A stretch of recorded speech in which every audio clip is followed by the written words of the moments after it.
If you're a maintenance supervisor for a commercial property, you've had to deal with everything from leaky faucets to flickering light bulbs. But nothing's worse than that ancient boiler that's lived in the building since the day it was built, 50 years ago. It's enough to make anyone lose their cool. That's where Grainger comes in. With industrial-grade products and dependable fast delivery, Grainger can help with any challenge, from worn-out components to everyday necessities. Call, click Grainger.com, or just stop by. Grainger, for the ones who get it done. This is SpaceTime, Series 28, Episode 12, for broadcast on the 27th of January 2025. Coming up on SpaceTime, the origins of fast radio bursts are back in question. Is the red planet Mars still geologically active? And Southern Hemisphere sky watchers get an astronomical treat. All that and more coming up on SpaceTime. Welcome to SpaceTime with Stuart Gary.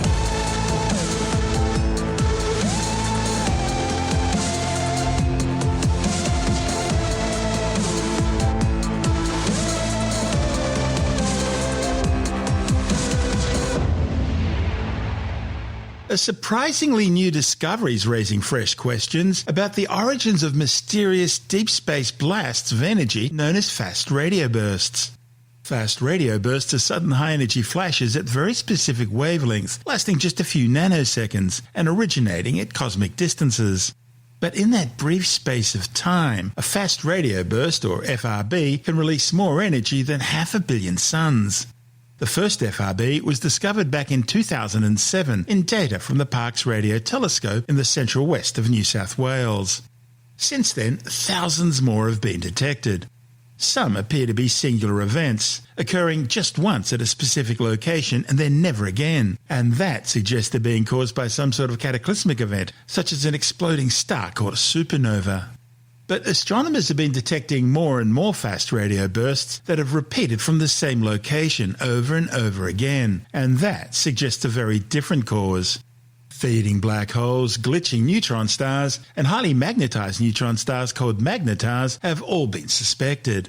And it could be that all fast radio bursts are repeaters, with some just a lot more active than others. However, new observatories, which are able to better pinpoint the locations of these events, have now raised questions about the hypothesis that they're being caused by feeding black holes, glitching neutron stars, or highly magnetized neutron stars called magnetars.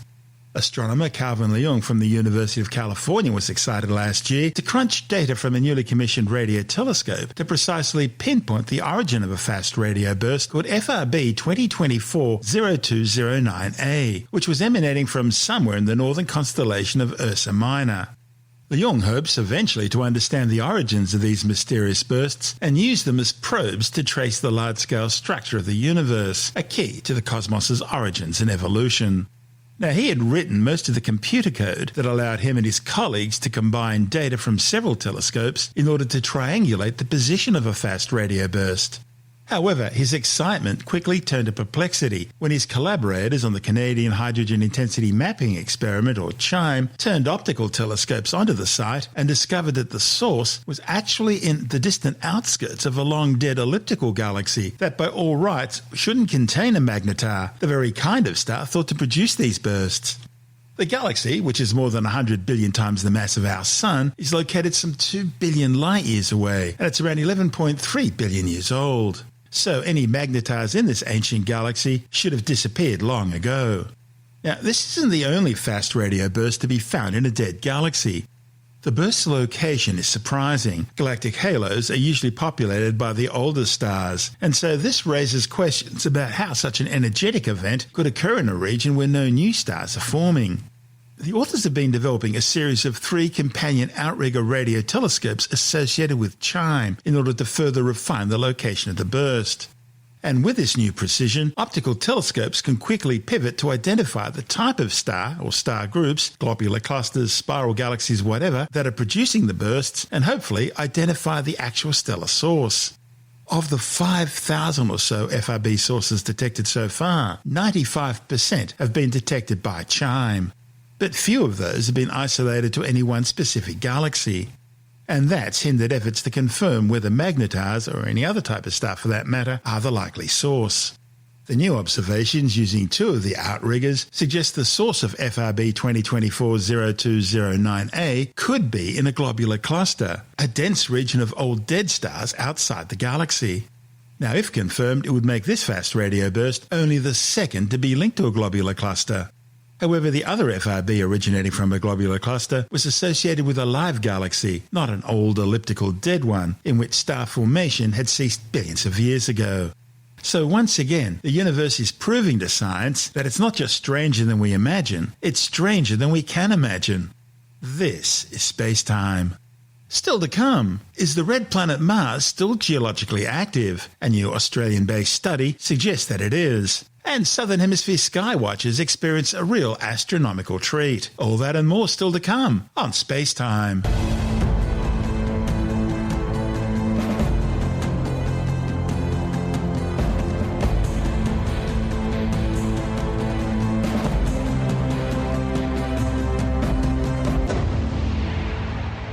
A new study has raised the possibility that the red planet Mars is still geologically active. The findings, reported in the journal Geophysical Research Letters, are based on a new analysis of a series of Marsquakes recorded by the seismograph aboard NASA's Mars InSight lander. One of the study's authors, Professor Hidove Talzic from the Australian National University, says Marsquakes, which are similar to earthquakes, could offer clues about how the red planet evolved over billions of years. The findings could help explain why the red planet's southern hemisphere has a thicker crust and is between 5 and 6 kilometres higher in elevation compared to its northern hemisphere, a phenomenon known as the Martian dichotomy. In fact, the difference in topography between the two Martian hemispheres is similar in height to the highest mountain ranges on Earth. This difference between the two regions was likely shaped by convection, the transfer of heat from one place to another in the Martian mantle over hundreds of millions to billions of years ago. The mantle is the inner layer of Mars, sandwiched between the crust and core. Talzic says the difference in the red planet's hemispheres is one of the biggest mysteries in the solar system. He and colleagues analysed waveform data from low-frequency Marsquakes captured by the InSight lander. And they located a cluster of 6 previously detected but unlocated Marsquakes in the planet's southern highlands Terra Cimmeria region. Now, the data from these Marsquakes, when compared with the well-documented Northern Hemisphere Marsquakes, reveal how the planet's southern hemisphere is significantly hotter compared to its northern counterpart. Talzic says understanding whether convection is taking place offers clues as to how Mars has evolved into its current state over billions of years. He says there are 2 competing hypotheses to try and explain the origins of Mars's dichotomy. The first, referred to as the endogenic hypothesis, states convection in the red planet's interior formed the dichotomy. The second, known as the exogenic hypothesis, believes astronomical events shaped the planet's hemispherical differences. In other words, the northern lowlands were caused by a big asteroid impact. These new research findings provide the first observational evidence supporting the endogenic hypothesis. But just getting there has been a real feat. See, on Earth there are thousands of seismic stations scattered all around the planet, so it's easy to triangulate exactly where a specific earthquake took place. But on Mars, there was only ever the one single seismic station, InSight, which operated between 2018 and 2022, when dust covering its solar panels finally brought the mission to an end. Our findings have 2 particular aspects, and the first one is that we discovered new locations for already identified Marsquakes that were available in the Marsquakes catalog, but their locations were not known, and we identified a cluster of 6 Marsquakes in the southern hemisphere of Mars, namely in the southern highland. And secondly, we compared the characteristics of the seismic waves propagating from those new Marsquakes in the south of the InSight lander with those from the Marsquakes that were relatively well documented from the north of that lander. And we found the differences in the way these seismic waves propagate, which we attributed to the differences in the temperature between 2 sides of Mars. south and north of that dichotomy border. We know that our own moon still has a semi-liquid core. Do your findings suggest that the same could be happening on Mars, that there may still be some degree of fluidity in the Martian core, or at least in the core mantle boundary area? Well, that's a good question, but I wouldn't go that far to interpret the Martian core based on our data. Although what we find is that the thermal differences exist between the two hemispheres that are significant, and that's based on our measurement of the so-called seismic attenuation, the way that the seismic wave energy weakens as the seismic waves are moved through the Martian interior. So the temperature difference is significant, and remember that the Mars doesn't have the plate tectonic. So if anything, then it's really just the thermal factors that contribute to the Martian dynamics, as opposed to the Earth, where you have both compositional and thermal effects. So I wouldn't go that far to interpret the Martian core yet based on these findings, but there are seismic data that suggest that the Martian core is in a liquid state indeed. A lot of Marsquake data that we've received from InSight has resulted from asteroid impacts on the Martian surface. Other data has resulted from the Tharsis region, where we know there's been volcanic activity in the geologically recent past. So it all seems to be pointing to Mars still being geologically alive, at least to some degree. Does that correspond with what you're finding in this new data from the Southern Hemisphere? It might as well be. I mean, we had another paper a couple of years ago where we found repetitive Marsquakes, which are very similar to what happens under some volcanoes on the Earth. And our conclusion back then was that Mars might have a mobile interior based on that behavior of the repeating Marsquakes. But you also mentioned the meteorite impact. And interestingly, in this particular work, we use meteorite impacts as sort of ground truth locations to test our method. In other words, how well we can actually locate these new or previously documented Marsquakes for which the locations were not known. So when we applied a method to these meteorite impacts, we were able to demonstrate that our locations are very close to the locations of the impacts that were recorded by orbital cameras, and therefore we can use them to test our method. So meteorite impacts are extremely useful to us, not only to verify the methods, but of course, they also generate seismic waves that ripple through the Martian interior and are eventually recorded. So they are extremely useful to us. What sort of things would cause the Martian dichotomy that we see on the red planet? We have a very broad, mostly flat northern hemisphere and a higher altitude, mountainous and rugged terrain southern hemisphere. What sort of things cause that? Well, as you probably know, there are two existing hypotheses on that are competing hypotheses, and I would say that our research and our newly published paper is the right step in the right direction. But I would say that debate will still going on for a while. So just to remind you, the so-called endogenic cause would mean that the debate was generated by the internal forces of Mars, perhaps a different style of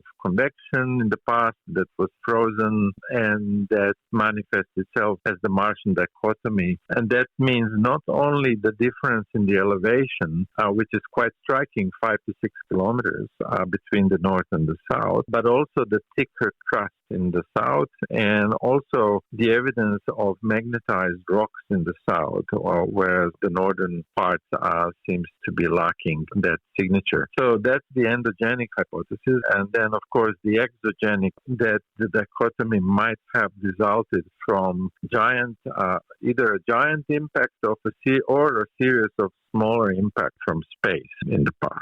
So these are the two existing and the two competing hypotheses.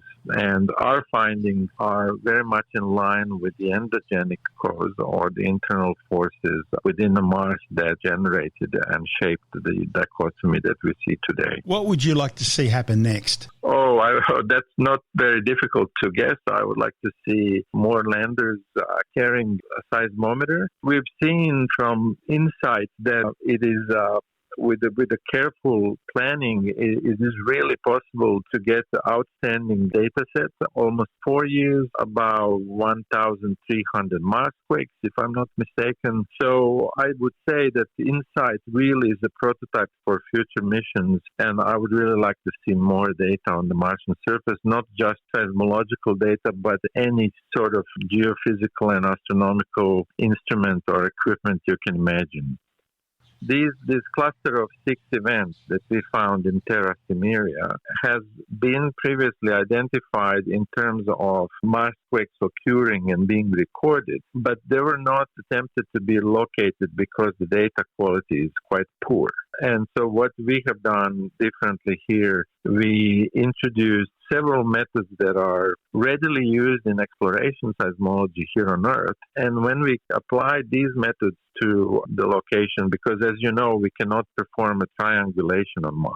We don't have more than a single instrument. So we have to be innovative in the way that we locate Marsquakes. And when we apply this method, that allowed us not only to locate the cluster of 6 Marsquakes in Terra Cimmeria, but also to estimate the uncertainty, I would say, in a more robust way because we applied several methods. That raises a good question. How does one triangulate a location when you've only got one collection point? Sure, that forces you to be very innovative, and I should say that we do that on Earth as well in some remote areas where we have, let's say, a very small earthquake and a single instrument. So the first thing you need to do is to identify both P and S waves, so the compressional and the shear waves. Compressional waves move faster than the shear waves. So from the difference between the two and knowing how quickly they move through the Earth's interior or the Mars interior, you can determine the distance to an earthquake. But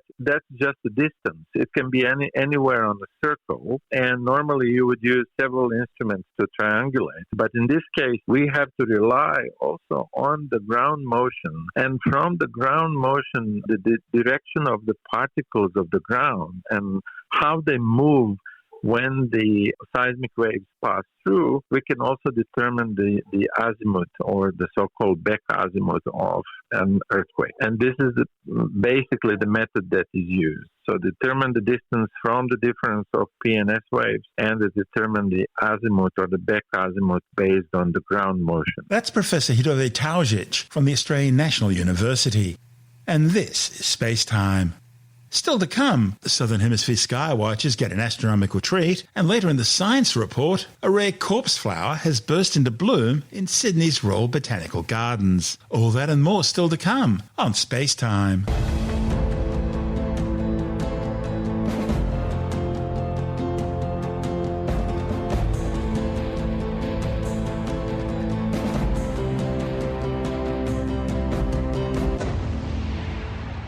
Sky watchers in the Southern Hemisphere are enjoying a celestial spectacular right now, with the Comet C 2024 G3 Atlas putting on a stunning display following its close encounter with the Sun last week. The bright comet surged through images taken by the joint NASA European Space Agency Solar and Heliospheric Observatory spacecraft SOHO. Atlas made its closest approach to the Sun, perihelion, on January the 13th, soaring a mere 13 million kilometres above the solar surface. That's just 9% of the average Earth-Sun distance, and exposes the icy comet to incredible amounts of heat. And that releases lots of volatile gases, increasing the size of its coma and tails. Images of the close encounter were captured by SOHO's large-angle and spectrometric coronagraph instrument LASCO, which uses a disk to cover the Sun's surface, revealing the finer details of the solar atmosphere or corona. The comet was first detected back in April last year by the Asteroid Terrestrial Impact Last Alert System or ATLAS survey. LASCO's helped discover over 5,000 comets as they fly past the Sun. Carl Badams, LASCO's principal investigator at the United States Naval Research Lab in Washington, D.C., processed some of the images to bring out finer details of the comet's tails. When bright comets like Atlas pass close to the Sun, their tails often react to fluctuations in the solar wind, the constant stream of charged particles flowing out from the Sun. Heliophysicists can study the reaction of the tails to better understand the Sun's effects on its neighbourhood and comets passing nearby. While it was briefly visible in the northern hemisphere skies just after sunset near perihelion, Comet Atlas is now slowly receding from the sun and is best seen from the southern hemisphere, where the comet's moving into darker night skies, and it's proving a spectacular sight just above the horizon. However, there are signs starting to appear that the comet may have broken up following its close encounter with the sun. And if that is the case, it'll probably fade rapidly in coming days. Now, adding to the display was the sight of no less than 6 planets from our solar system all lining up together as seen from Earth. This wonderful planetary parade included Venus, Mars, Jupiter and Saturn, all visible to the unaided eye this month and for the start of February. Meanwhile, Uranus and Neptune can also be spotted, but you'll need binoculars to do that. And faint Mercury is set to join the parade as a bonus 7th planet at the end of February. All in all, a spectacular time to study the night skies. This is Space Time.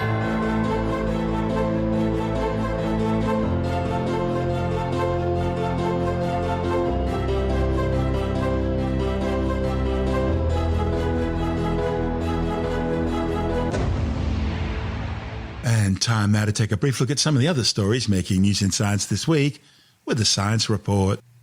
Scientists have developed a new class of anti-clotting blood thinning drugs for patients with atrial fibrillation. Atrial fibrillation is a persistent non-rhythmic beating of the heart that causes turbulence within blood vessels, and that can lead to blood clotting. The new drug appears to work significantly better at reducing bleeding events compared to the standard treatments. People with atrial fibrillation are typically prescribed anticoagulants or blood thinners in order to reduce the risk of a stroke. But many discontinue them or never receive the prescriptions due to concerns of an increased risk of bleeding complications. Put simply, if you're on one of these drugs and you cut yourself while shaving, it never heals. Now, a report in the New England Journal of Medicine has evaluated a new class of anticoagulants known as factor XI inhibitors, finding that abelacimab significantly reduced bleeding compared to a standard of care anticoagulant, rivaroxaban. See, the problem is the risk of stroke increases significantly in patients with atrial fibrillation because blood clots form in the heart chambers, and these can be pumped to the brain, causing a stroke. The authors enrolled 1,287 participants from 95 study sites around the world. They found that a 150 mg dose of abelacimab reduced bleeding that required hospitalization or medical attention by 62% compared to rivaroxaban, and a 90 mg dose reduced the same types of bleeding by 69%. More than 20,000 people have lined up in Sydney's Royal Botanical Gardens to get a glimpse of a rare corpus flower which has finally burst into bloom. The endangered plant, whose scientific name is Amorphous titanum, has the biggest, most pungent flower spike in the world, and it smells like old wet socks or rotting flesh while blooming. The plant, which is native to western Sumatran rainforests, only blooms once every 15 years, and that bloom only lasts between 24 and 36 hours. The plant normally thrives in shady, moist and warm conditions at about 22 degrees Celsius and 75% humidity. Estimates suggest there are less than 1,000 specimens left in the wild, and so samples have been placed in botanical gardens around the world in order to keep the species alive.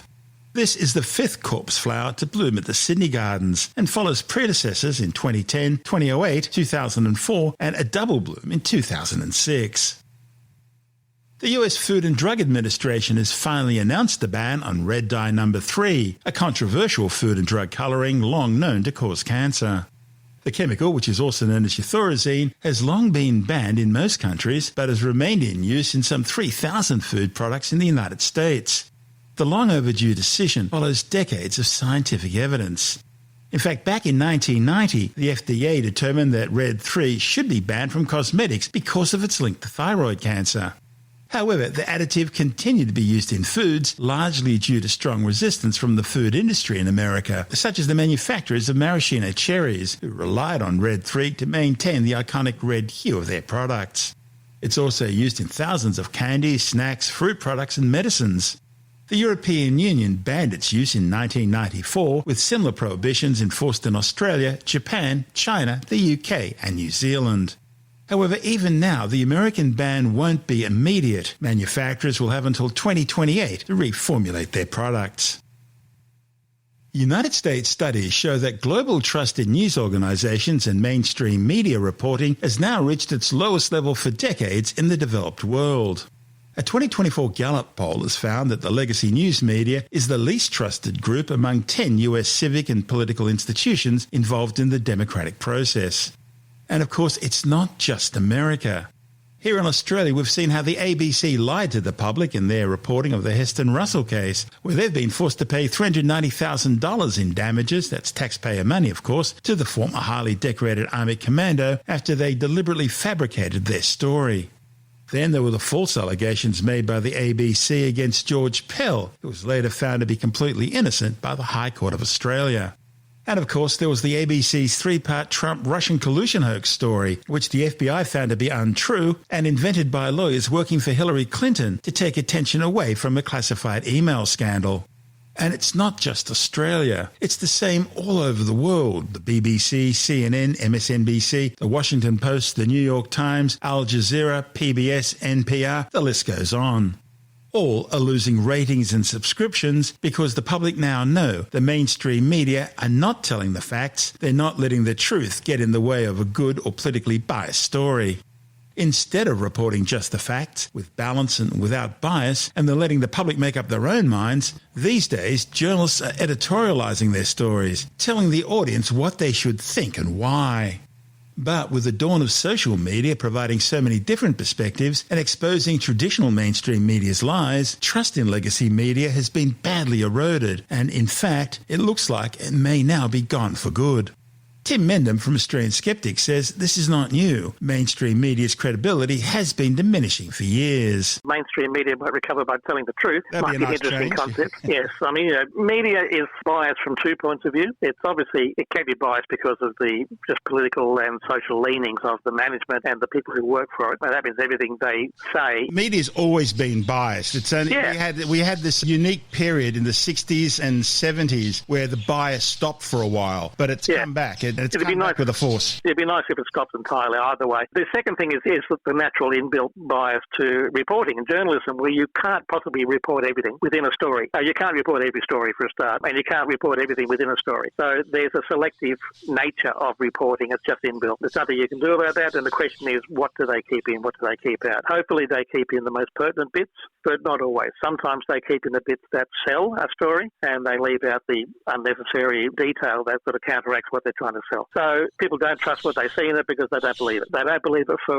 because they're told not to believe it, or they don't believe it because they've had personal experience and they know how wrong a story can be. Most of us who have been interviewed for a story know there's always a mistake there somewhere. Yeah, you don't want to see how the sausage is made, do you? Not particularly, no. I mean, most people only see the outcome of journalism. They never see how a journalist works. For me, the BBC lost all credibility. When I was working at the ABC, I was the night anchor on News Radio, and we had this one story. I forgot if it was from Reuters or AFP, but it was a Wires story, and it simply pointed out that the crews aboard the Royal Navy ships in the Gulf War had asked and their captain had agreed to it, had asked their commanders to switch from the BBC coverage to the Sky News coverage. This is UK Sky News, not the Australian version. Oh. And the reason they did that was because what they were experiencing in the Gulf War didn't match what the BBC were reporting. Yeah. And when ground truth doesn't match what you're seeing or hearing or reading, then that's when credibility goes. And you can almost never get that back. Yes,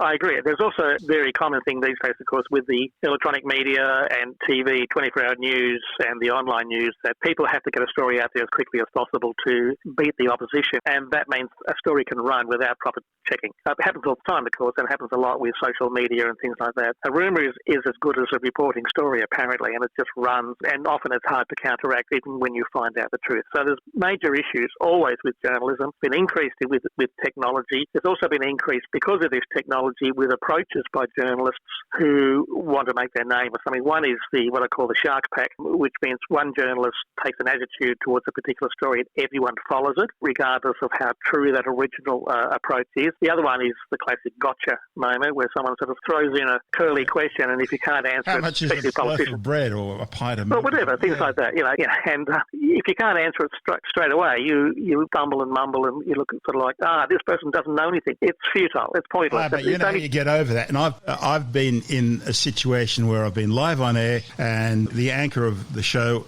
ask me a gotcha question like that. And I'd simply tell them, look, I don't know. I'll have to get back to you on that. It's really simple. It doesn't make you an idiot. Yeah. There's a lot of journalists who are quite sincere, try and do their work. They're stymied in many ways, especially these days with journalist numbers being cut back, and therefore each journalist has to do a lot more stories. Yeah, so the court reporter's also doing science reports, which they're not simply don't know anything about. They've always had that, but sort of at certain areas you have few journalists who are qualified to do something. But anyway, some people suggest, almost naively, I had a story in front of me by a professor of media studies, journalism, suggesting that one way to restore trust is by what he calls solidarity journalism, which actually means going to the source of information and treating them respectfully and hearing their point of view, rather than coming in for a fly-in, fly-out sort of story, reporting and often taking the most sensational approaches. All well and good, but in the 24-hour news cycle, 5-second grabs, shortage of staff, that's a nice ideal. And unfortunately, it doesn't work, which means that journalism is having a hard time, which means people don't trust journalists. Then again,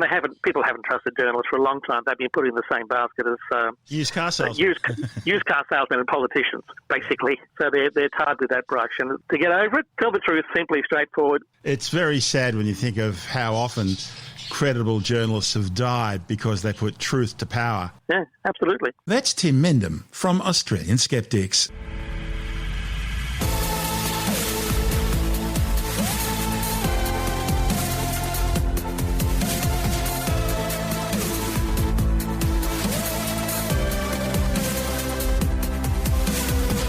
That's the show for now.